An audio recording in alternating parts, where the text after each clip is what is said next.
গ্রীষ্ম বর্ষা পিনিতি ভরসা। হ্যাঁ, পিনিত শপিং সিটি। নমস্কার, আপনারা দেখছেন হুগলি আপডেট। আপনাদের সঙ্গে আমি উষা। আসছি খবরে। আজ সকালে দমদম মেট্রো স্টেশনে আত্মহত্যা করলেন 50 বছরের এক ব্যক্তি। আজ সকালে দমদম মেট্রোয় ঝাঁপ দিয়ে আত্মহত্যা করলেন আনুমানিক 50 বছরের এক ব্যক্তি।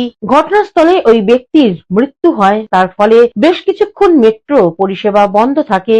রেল পুলিশ এসে মৃতদেহ নিয়ে যায়। গোটা মেট্রো স্টেশন জুড়ে চাঞ্চল্য ছড়িয়ে পড়ে। মৃত ব্যক্তির পরিচয় জানার চেষ্টা করছে পুলিশ। কৌশিক ঘোষের রিপোর্ট, হুগলি আপডেট। দীর্ঘ 9 বছরের মিথ্যা মামলা থেকে মুক্তি পেলেন চন্দননগর আইডিয়াল সেন্টারের সভাপতি মনোজ মুখার্জি।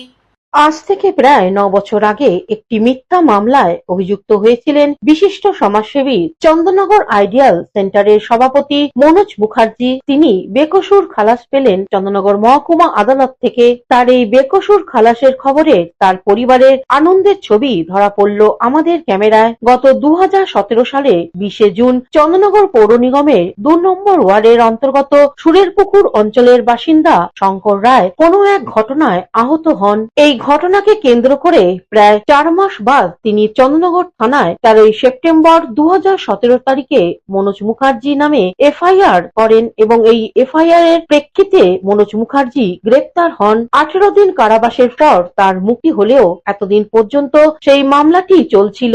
চন্দননগর আদালতে এই মামলার রায়দানে সমাজসেবী মনোজ মুখার্জিকে বিচারক নির্দোষ বলে ঘোষণা করেন। এই মামলার সম্পর্কে মনোজ মুখার্জির আইনজীবী ইন্দ্রদেব সাহা এক সাক্ষাৎকারে বলেন, একটা মামলা দিতেছি আমার একটা সম্মানে লেগেছিল সেই সময়, যেহেতু একটা ওয়েলফেয়ার চালাই, মানুষের পাশে থাকবার চেষ্টা করি। আমরা তো ক্ষতিকারক লোক নই সমাজের।